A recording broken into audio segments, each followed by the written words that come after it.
Assalamualaikum warahmatullahi wabarakatuh. Nah, sekarang kita masuk ke materi kalimat majemuk dan tabel kebenaran. Nah, beberapa dari kalian mungkin sudah pernah mendapatkan di tingkat SMA, tapi mungkin ada beberapa yang belum dapat ketika di SMA. Nah, kita belajar bareng-bareng di sini. Nah, tadi kita sudah berbicara tentang suatu pernyataan-pernyataan yang sifatnya tunggal, gitu ya.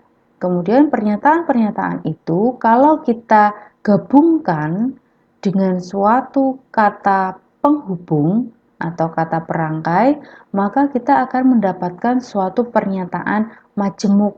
Artinya, pernyataan majemuk itu adalah kumpulan dari pernyataan-pernyataan yang sederhana yang dihubungkan dengan suatu kata hubung. Kata perangkai yang digunakan apa saja? Yang pertama adalah atau, simbolnya seperti ini. Menghubungkannya bagaimana? Kalimat pertama atau kalimat kedua. Selanjutnya adalah dan. Menghubungnya dengan simbol seperti ini. Merangkainya berarti sama. Pernyataan satu dan pernyataan dua. Yang ketiga, jika titik-titik, maka titik-titik. Simbolnya seperti ini. Merangkainya berbeda dengan poin 1 dan 2. Kalau yang ini merangkainya jika kalimat pertama, maka kalimat kedua. Selanjutnya jika dan hanya jika atau bila dan hanya bila. Simbolnya seperti ini. Nah, merangkainya bagaimana? Kalimat pertama, bila dan hanya bila, kalimat kedua. Nah, selain 4 kata penghubung itu, kita juga akan familiar dengan yang namanya negasi atau sangkalan dari suatu pernyataan. Kita gunakan untuk menyatakan tidak benar bahwa titik-titik yang kita simbolkan seperti tanda strip gitu ya di depan dari kalimat yang kita sangkal. Berarti kalimatnya menjadi tidak benar bahwa dilanjutkan dengan kalimat yang dimaksud. Nah, biasanya pernyataan-pernyataan itu kita simbolkan dalam bentuk alfabet kecil. Sedangkan kita nanti akan menilai suatu pernyataan menjadi benar atau salah yang kita singkat penulisannya menjadi B atau S. Kita mulai dari negasi dulu ya. Apa sih negasi itu? Negasi adalah suatu pernyataan yang bernilai salah jika pernyataan semula itu bernilai benar dan dia akan bernilai benar jika pernyataan semula itu bernilai salah. Misalkan kalimat pertama itu adalah menyatakan Ida suka mangga. Berarti negasi dari A atau kita simbolkan menjadi strip A itu menyatakan tidak benar bahwa Ida suka mangga. Kalimat tadi dinyatakan dengan tidak benar bahwa dilanjutkan dengan kalimat yang dimaksud. Berarti menjadi tidak benar bahwa Ida suka mangga. Nah, lebih mudahnya kita katakan bahwa Ida tidak suka mangga. Nah, itu adalah negasi dari Ida suka mangga. Sehingga tabel kebenarannya sesuai definisinya tadi. Berarti kalau awalnya itu B, maka negasinya menjadi S atau salah. Kalau tadinya salah, berarti negasinya menjadi benar. Nah, negasi dari negasi A berarti salah kita negasikan, berarti menjadi benar. Benar kita negasikan jadi salah. Dan ternyata ini kembali ke pernyataan semula. Sehingga negasi dari negasi A itu sama seperti A itu sendiri. Contoh, misalkan A itu menyatakan tembok itu berwarna hitam. Maka negasi A menyatakan tidak benar bahwa tembok itu berwarna hitam, atau lebih ringkas kita katakan tembok itu tidak berwarna hitam. Nah, yang jadi pertanyaan, kalau ada suatu pernyataan B yang menyatakan bahwa tembok itu berwarna putih. Nah, apakah pernyataan B ini sama seperti negasi A? Nah, ternyata jawabannya bukan ya. Meskipun B yang menyatakan tembok itu berwarna putih, tapi kita tidak bisa mengatakan bahwa B itu sama seperti negasi A. Negasi A itu tembok itu tidak berwarna hitam, tapi bukan berarti dia putih kan, bisa saja warna yang lain. maka kita tidak bisa menyatakan B sama dengan negasi A. Sehingga negasi dari tembok itu berwarna hitam, ya cukup katakan bahwa tembok itu tidak berwarna hitam. Bukan mengatakan tembok itu berwarna yang lain gitu ya. Selanjutnya contoh kedua, jika P dan Q keduanya bilangan real, maka negasi dari P lebih besar dari Q itu adalah tidak benar bahwa P lebih besar dari Q. Kalau di dalam matematika artinya apa? Tidak benar bahwa P lebih besar dari Q. Berarti P itu kurang dari Q atau bisa juga P itu sama dengan Q. Sehingga tidak benar P lebih besar dari Q itu kita tuliskan simbolnya menjadi P kurang dari sama dengan Q. Nah, selanjutnya kita akan belajar tentang konjungsi dua pernyataan. Konjungsi dari dua pernyataan A dan B kita tulis seperti ini simbolnya. Bisa juga menggunakan V terbalik ya. Kita baca A dan B itu akan bernilai benar hanya jika kedua pernyataan tunggalnya itu bernilai benar. Dan untuk nilai kebenaran yang lainnya, maka dia akan bernilai salah. Misalkan pernyataan Jono kaya dan bahagia. Nah, ini adalah konjungsi dari dua kalimat. Kalimat yang pertama itu adalah Jono kaya. Kalimat yang kedua adalah Jono bahagia. Kita katakan bahwa Jono kaya itu adalah A, Jono bahagia itu adalah B. Sehingga Jono kaya dan bahagia itu adalah A dan B. Kalimat A, kalimat B masing-masing adalah pernyataan tunggal. Kalimat A dan B itu adalah konjungsi dari A dan B. Nah, dari definisinya tadi, dia hanya bernilai benar kalau kedua pernyataan tunggalnya itu bernilai benar. Sehingga tabel kebenarannya ketika A benar, B benar, maka konjungsinya benar. Tapi ketika A benar, B salah, konjungsinya salah. Ketika A salah, B benar, konjungsinya salah. Ketika A salah, B salah, konjungsinya salah. Sehingga tabel nilai kebenarannya adalah BSSS. Nah, dalam matematika, kita menilai kebenaran suatu konjungsi itu hanya berdasarkan nilai kebenaran pada masing-masing pernyataan tunggalnya. Kita tidak perlu melihat suatu hubungan apakah kalimat pertama dengan kalimat kedua itu berhubungan atau tidak. Contohnya ini, Jakarta ialah ibu kota negara Republik Indonesia dan 3 kali 4 sama dengan 12. Nah, di sini kalimat pertama dengan kalimat kedua itu tidak ada hubungan. Tapi kita bisa menilai bahwa konjungsinya ini akan bernilai benar. Kenapa? Maka kita lihat masing-masing kalimat tunggalnya. Yang pertama, Jakarta ialah ibu kota negara Republik Indonesia. Ini adalah kalimat yang bernilai benar. Kemudian kalimat yang kedua, 3 kali 4 sama dengan 12. Ini adalah kalimat yang bernilai benar. Tadi di dalam tabel kita bisa tahu benar dan benar, maka konjungsinya bernilai benar. Sehingga kalimat Jakarta ialah ibu kota negara Republik Indonesia dan 3 kali 4 sama dengan 12 adalah suatu konjungsi yang bernilai benar. Nah, di sini ada contoh latihan. Kalian diminta untuk mengubah pernyataan ini menjadi suatu simbol. Misalkan, di sini diketahui bahwa A dan B itu kita bisa rubah menjadi simbol KAB atau konjungsi A dan B. Sedangkan kalau negasi A kita simbolkan menjadi NA. Nah, kalian diminta mengubah bentuk dan juga negasi itu ke dalam K dan N.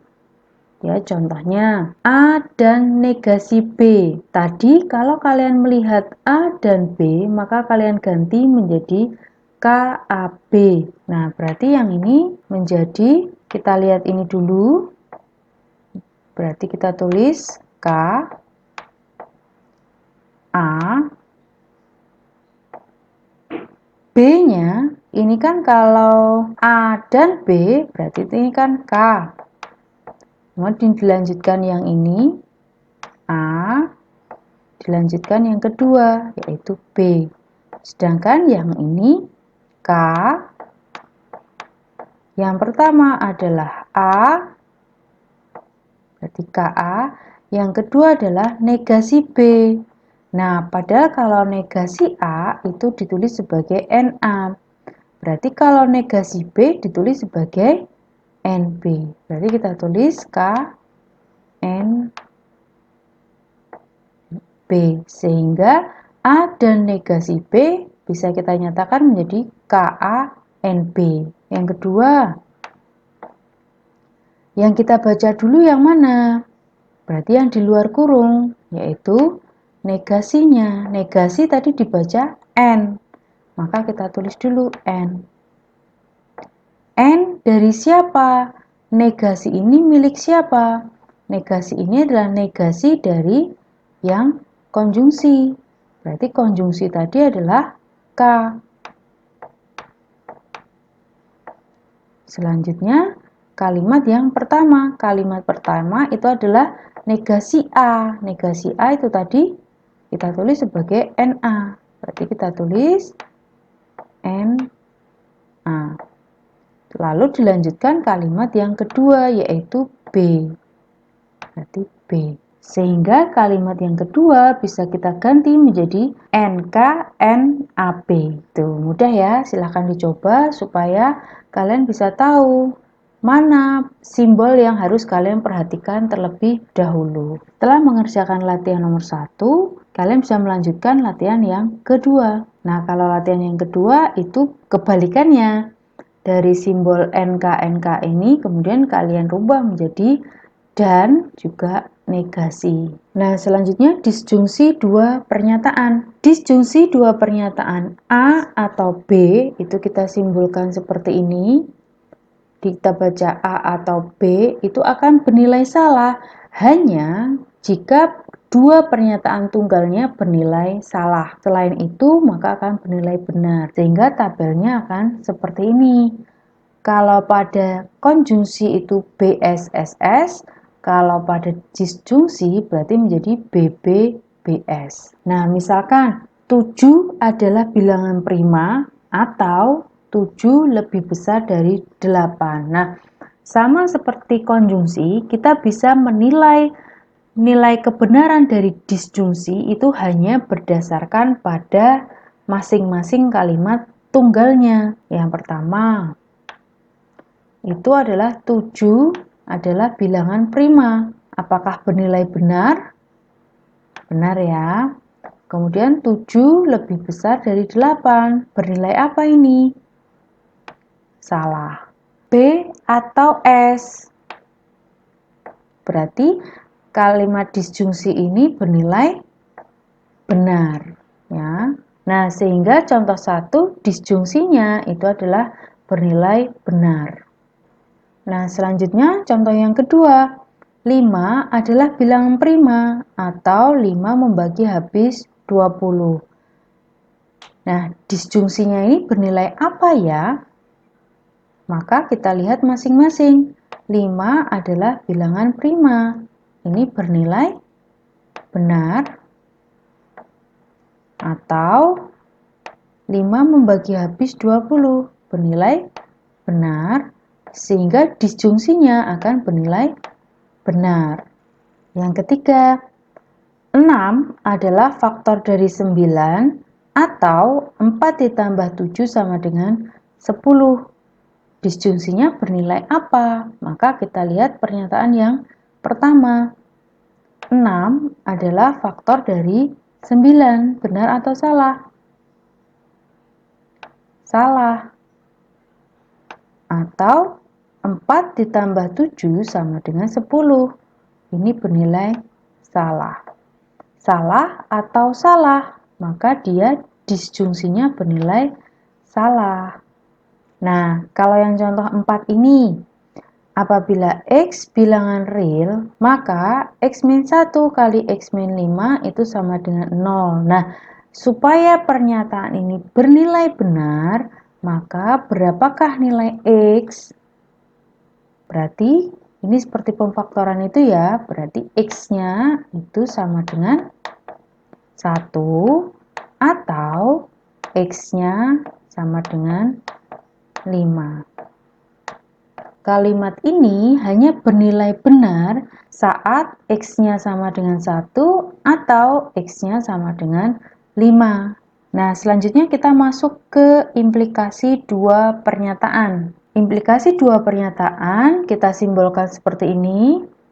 A panah B, kita baca jika A maka B. Kemudian A ini kita namakan sebagai pendahulu atau antecedent, sedangkan B itu kita sebut sebagai suatu pengikut atau konsekuen. Nah, definisinya implikasi jika A maka B itu akan bernilai salah hanya kalau pendahulunya bernilai benar dan pengikutnya bernilai salah. Jadi kalau BS maka implikasinya bernilai S. Tapi selain itu akan bernilai B, sehingga tabelnya menjadi seperti ini. BS, BB. Dia akan bernilai salah hanya kalau BS. Nah, dalam kalimat sehari-hari biasanya pernyataan implikasi ada hubungan antara kalimat pendahulu dan kalimat pengikut.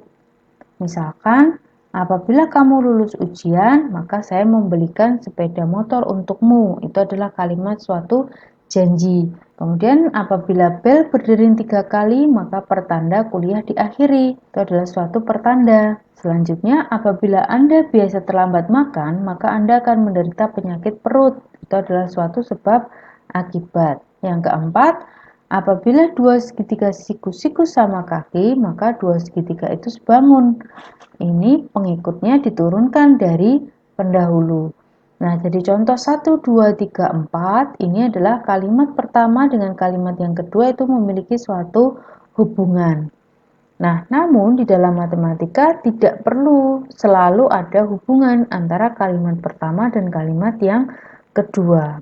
Karena nilai kebenaran dari suatu implikasi itu hanya berdasarkan nilai kebenaran pada masing-masing pernyataan tunggalnya. Nah, dalam matematika, implikasi yang kita pelajari itu dinamakan sebagai implikasi material. Sedangkan implikasi pada percakapan sehari-hari itu kita sebut sebagai implikasi biasa. Nah, selanjutnya, apabila diketahui bahwa jika A maka B itu bernilai benar, maka A itu kita sebut sebagai syarat cukup bagi B. Atau B itu disebut sebagai syarat perlu bagi A. Perhatikan bahwa dari contoh berikut kita akan tahu bahwa syarat perlu itu belum tentu merupakan syarat cukup. Yang pertama, jika segi 4 ABCD belah ketupat, maka diagonal-diagonalnya berpotongan di tengah-tengah. Ini bernilai benar. Ya kan? Kalau bernilai benar, maka kalimat A itu sebagai syarat cukup bagi B. Sedangkan B itu adalah syarat perlu bagi A. Nah, sekarang kita balik. Apakah diagonal-diagonal berpotongan di tengah-tengah itu bisa menjadi syarat cukup untuk mengatakan bahwa segitiga ABCD itu belah ketupat? Ternyata tidak, karena tidak cukup. Kita hanya memiliki diagonal-diagonal berpotongan di tengah-tengah. Belum cukup mengatakan bahwa ABCD itu adalah suatu belah ketupat. Karena ada segi 4 lain yang dia itu diagonalnya berpotongan di tengah-tengah, tapi dia bukan belah ketupat. Sehingga B ini tidak bisa menjadi syarat cukup bagi A. Yang kedua, jika keempat sisi segi 4 ABCD sama panjang, maka ABCD suatu jajar genjang. Kalimat ini bernilai apa? Kalimat ini bernilai benar. Nah, kalau bernilai benar, maka A itu sebagai syarat cukup bagi B, sedangkan B menjadi syarat perlu bagi A. Nah, sekarang kita lihat apakah B ini bisa menjadi syarat cukup bagi A? Apakah A, B, C, D suatu jajar genjang cukup untuk mengatakan bahwa keempat sisi segi 4 ABCD-nya akan sama panjang? Nah, di sini kita bisa katakan bahwa syarat cukupnya tidak harus menjadi syarat perlu. Nah, di sini kalimat A, B, C, D suatu jajar genjang itu mutlak kita perlukan. Tetapi ada A, B, C, D suatu jajar genjang yang keempat sisi segi empatnya itu tidak sama panjang, gitu ya, sehingga tidak harus syarat cukup itu menjadi suatu syarat perlu. Contoh yang ketiga, apabila segitiga ABC sama kaki, maka sudut-sudut alasnya sama besar. Ini bernilai benar. Nah, sekarang kalau kita balik, jika sudut-sudut alasnya sama besar, maka segitiga ABC sama kaki. Apakah itu juga bernilai benar? Nah, ternyata juga bernilai benar. A maka B-nya tadi adalah bernilai benar. Kemudian kita balik. Jika B maka A. Kalau kita balik menjadi jika B maka A, berarti kalimatnya menjadi jika sudut-sudut alasnya sama besar, maka segitiga ABC sama kaki. Ternyata itu juga bernilai benar. Sehingga ini nanti yang akan kita namakan sebagai biimplikasi.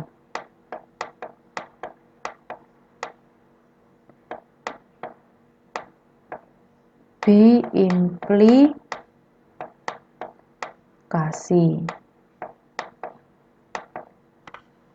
Sehingga kita katakan pendahulunya ini, si A ini adalah syarat cukup dan syarat perlu bagi B. Nah, ada definisi lain kalau diketahui jika A maka B, maka kita bisa bentuk dalam converse, inverse, dan kontraposisinya. Nah, converse dari jika A maka B itu adalah jika B maka A. Bentuknya hanya dibalik saja. Kemudian inverse-nya, inverse dari jika A maka B itu adalah jika negasi A maka negasi B. Berarti bentuknya masih sama, hanya di depannya ada negasi. Kalau kontraposisinya, berarti jika negasi B, maka negasi A. Berarti dari jika A maka B itu posisinya dibalik, kemudian diberi negasi. Nah, skemanya menjadi seperti ini. Ini bisa kita baca, jika negasi B, maka negasi A itu adalah kontraposisi dari jika A maka B. Dia adalah inverse dari jika B maka A, dia adalah converse dari jika negasi A maka negasi B. Begitu juga dengan yang lain. Nah, kita mau cek nilai kebenarannya. Tadi kita sudah dapat jika A maka B itu tabelnya adalah BSBB. Nah, sekarang kita mau cek untuk yang jika B maka A, jika negasi A maka negasi B, jika negasi B maka negasi A. Nah, tabelnya akan seperti ini. Kalau kalian ingin mengecek, misalkan yang ini, jika B maka A, jika B maka A. Jika B maka B, berarti B. Jika S maka B, berarti B. Jika B maka S, berarti S. Jika S maka S, maka B. Kalau yang ini, jika negasi A maka negasi B. Jika S maka S, itu B. Jika S maka B, ini B. Jika B maka S, itu S. Jika B maka B, itu B. Gitu ya. Kalau kita perhatikan ada hal yang menarik dari kolom 5, 6, 7, dan 8. Ada yang memiliki nilai kebenaran yang sama. Berarti kita lihat tabelnya saja. Ini BBSB, di sini BBSB. Berarti ini sama kan?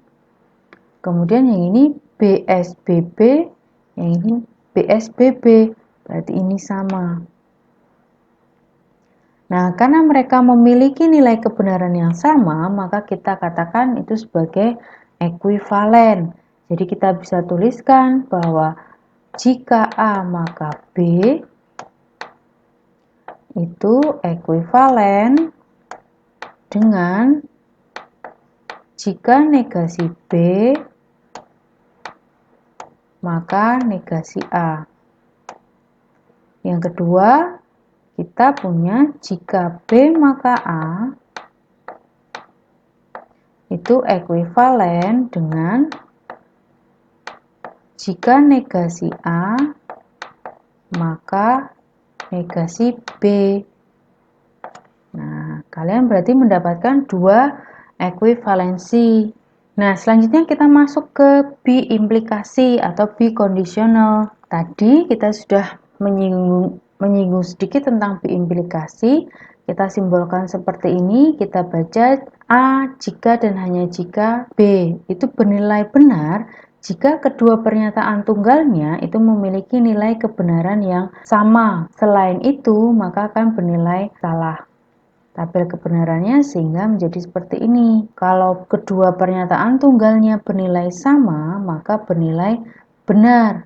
Berarti jadi BS SB. Nah, kalau pada implikasi tadi kita sudah mendapatkan dua ekuivalensi, pada bi-implikasi itu ada teorema yang mengatakan A jika dan hanya jika B itu ekuivalen dengan jika A maka B dan jika B maka A. Nah, untuk menunjukkannya kita menggunakan tabel. Nah, di sini kita sudah sediakan kolom-kolomnya. Yang pertama A jika dan hanya jika B. Tadi bernilai benar hanya kalau keduanya bernilai sama. Maka kita isi satu persatu. B jika dan hanya jika B. Berarti B jika dan hanya jika S itu S, SB berarti S, SS berarti B. Nah, sekarang jika A maka B tadi bernilai salah hanya kalau BS. Berarti ini kita dapatkan B, ini kita S, ini B, ini B. Sekarang dibalik. Jika B maka A. Bernilai salah hanya kalau BS ya. Ingat berarti ini BB. Itu B, SB. Berarti B, BS. Itu S, SS. Itu B. Nah, sekarang kita hubungkan dengan konjungsi dari ini. Dua pernyataan ini. Konjungsi itu bernilai benar hanya kalau keduanya benar. BB itu B, SB itu S, BS itu S, BB itu B. Nah, dari sini kita bisa tahu bahwa nilai kebenaran dari A jika dan hanya jika B itu sama seperti jika A maka B dan jika B maka A. Kolom ini sama. Sehingga kita katakan bahwa A jika dan hanya jika B itu ekuivalen dengan jika A maka B dan jika B maka A. Berarti ini sudah ekuivalensi yang ketiga kita dapatkan. Nah, sekarang kita masuk ke contoh. Segi 4 ABCD suatu jajar genjang bila dan hanya bila diagonal-diagonalnya saling berpotongan di tengah-tengah. Nah, untuk menilai nilai kebenaran dari bi-implikasi ini, maka kita gunakan teorema yang tadi. Maka kita pertama menunjukkan apakah jika A maka B-nya itu memiliki nilai kebenaran apa.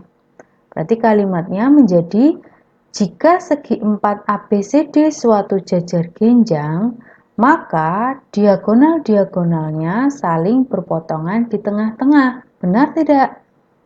Ternyata benar. Kalau suatu segi 4 itu jajar genjang, maka diagonalnya berpotongan di tengah-tengah. Kemudian kita balik. Jika B, maka A. Berarti kalimatnya menjadi jika diagonal-diagonalnya saling berpotongan di tengah-tengah, maka segi 4 ABCD suatu jejer genjang. Apakah pernyataan ini benar? Benar ya. Nah, benar dan benar. Berarti konjungsinya bernilai benar, sehingga biimplikasi ini bernilai benar. Berarti A jika dan hanya jika B-nya itu bernilai benar. Nah, selanjutnya contoh yang kedua. Segitiga ABC sama sisi bila dan hanya bila sudut-sudutnya sama besar. Berarti yang pertama, jika A maka B-nya. Kita cek. Jika segitiga ABC sama sisi, maka sudutnya sama besar. Benar ya? Kemudian B maka A. Jika sudut-sudutnya sama besar, maka segitiga ABC sama sisi. Itu juga bernilai benar, sehingga benar dan benar menjadi benar. Kesimpulannya berarti A jika dan hanya jika B-nya itu bernilai benar. Nah, sekarang contoh yang ketiga.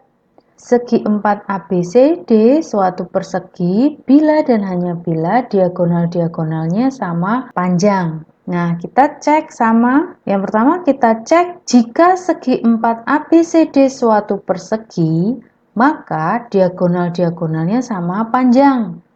Bernilai benar. Kemudian kita balik. Jika diagonal-diagonalnya sama panjang, maka segi 4 ABCD suatu persegi. Benar atau salah? Ternyata salah, karena ada diagonal-diagonal yang sama panjangnya, tapi dia bukan suatu persegi.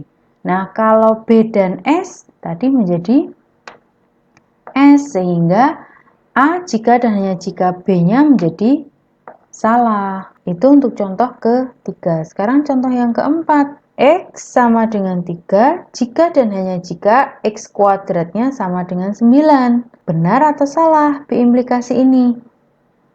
Berarti yang pertama, jika A maka B-nya.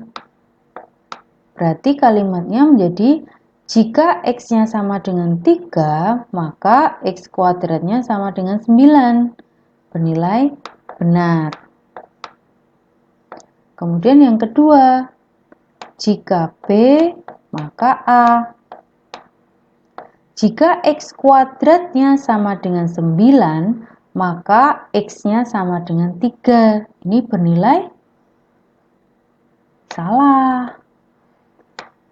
X kuadrat sama dengan 9, itu X-nya berarti sama dengan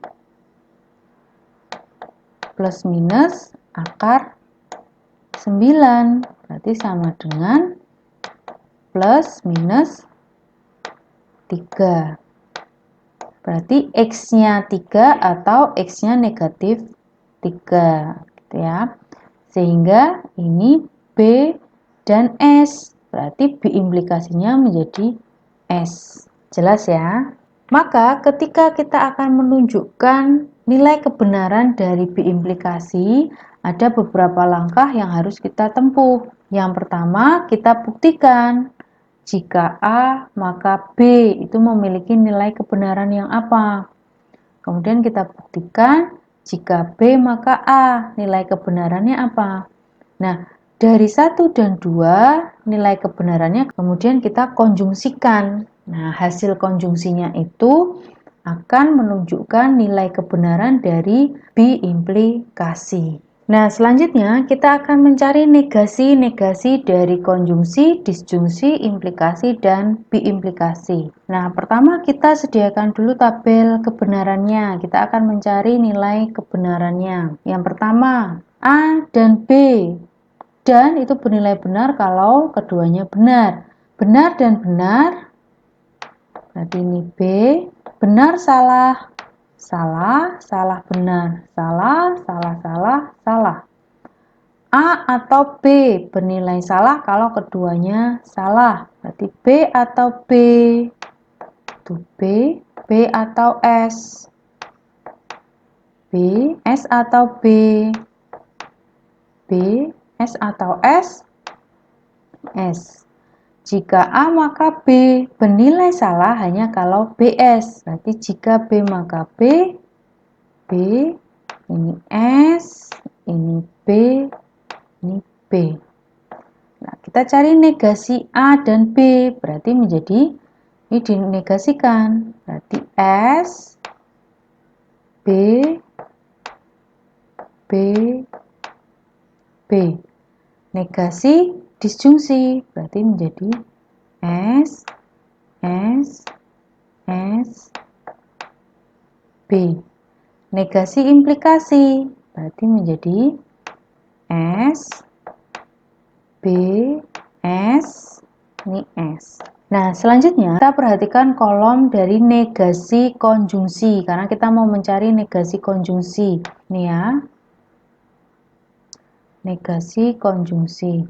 Nilai kebenarannya adalah S, B, B, B. Berarti 1 S diikuti 3 B. Nah, mana dari yang memiliki 1 S diikuti 3 B berturut-turut? Berarti jawabannya adalah yang ini. Ya kan? 3B dan 1 S. Berarti negasi dari A dan B itu adalah disjungsi. Berarti negasi dari A dan B itu ekuivalen dengan nanti penghubungnya adalah disjungsi. Nah, disjungsi siapa yang menghasilkan nilai kebenarannya SB, BB? Nah, maka kita coba. Misalkan yang pertama, A atau negasi B, berarti B atau S, itu B kan? Berarti ini sudah tidak sama. Negasi A atau B, kita coba, berarti S atau B, itu B. Ini sedangkan S, berarti bukan. Nah, sekarang kalau negasi A atau negasi B, S atau S, S atau B, B, B atau S, B, B atau B, B. Nah, berarti ternyata sama. Sehingga kita bisa tuliskan bahwa negasi dari A dan B itu ekuivalen dengan negasi A atau negasi B. Nah, dengan cara yang sama, kita akan cari untuk negasi disjungsi dan negasi implikasi. Nah, sekarang masuk ke negasi disjungsi, berarti yang ini. Ini memiliki 3S berturut-turut dan 1 B. Mana dari kolom 5, 6, 7 yang memiliki 3S dan 1 B? Itu ternyata kata hubungnya adalah dan.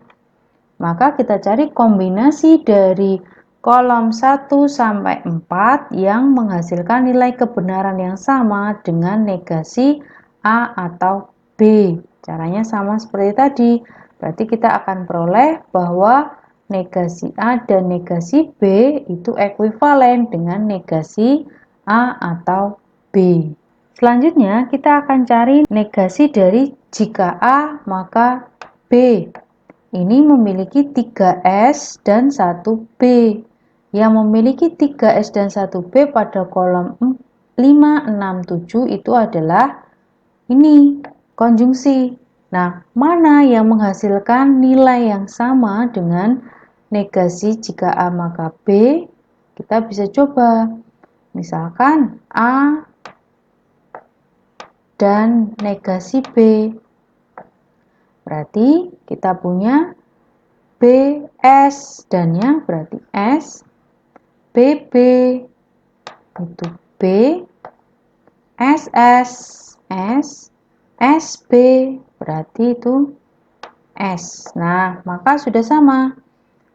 SB, SS. Sehingga kita bisa katakan bahwa negasi dari jika A maka B itu ekuivalen dengan A dan negasi B. Nah, berarti kita sudah mendapatkan negasi dari konjungsi, disjungsi, dan implikasi. Sekarang kita mau mencari negasi dari biimplikasi. Tapi kita tidak menggunakan tabel, kita akan gunakan teorema dan ekuivalensi yang kita sudah dapatkan. Kita tadi mendapatkan suatu teorema bahwa A jika dan hanya jika B itu ekuivalen dengan jika A maka B dan jika B maka A.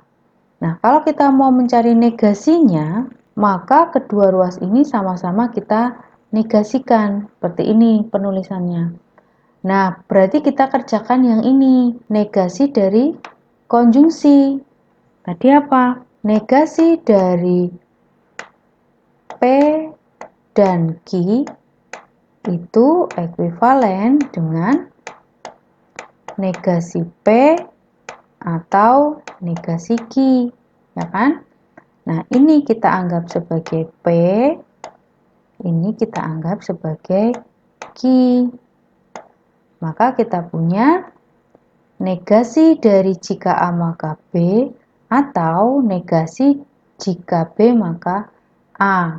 Selanjutnya, di sini adalah negasi implikasi. Kalau kita punya negasi jika P maka Q itu ekuivalen dengan P dan negasi Q.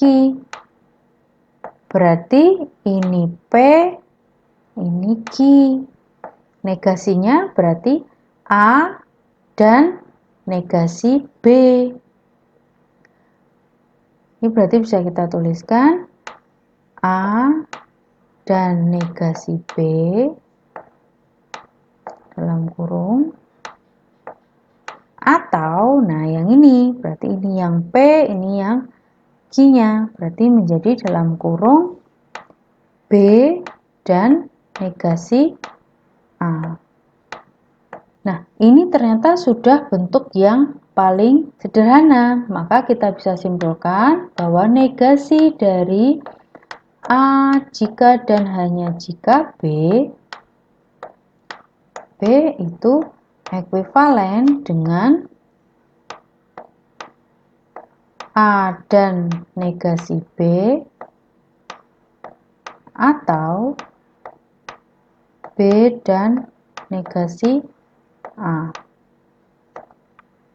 Ini ya, ekuivalensinya. Nah, berarti sudah kita dapatkan semua ya, negasi dari konjungsi, disjungsi, implikasi, dan biimplikasi. Di sini kita bisa rangkum ada 4 ekuivalensi ditambah ekuivalensi yang pada subbab sebelumnya tadi bisa kalian tambahkan pada catatanmu ya.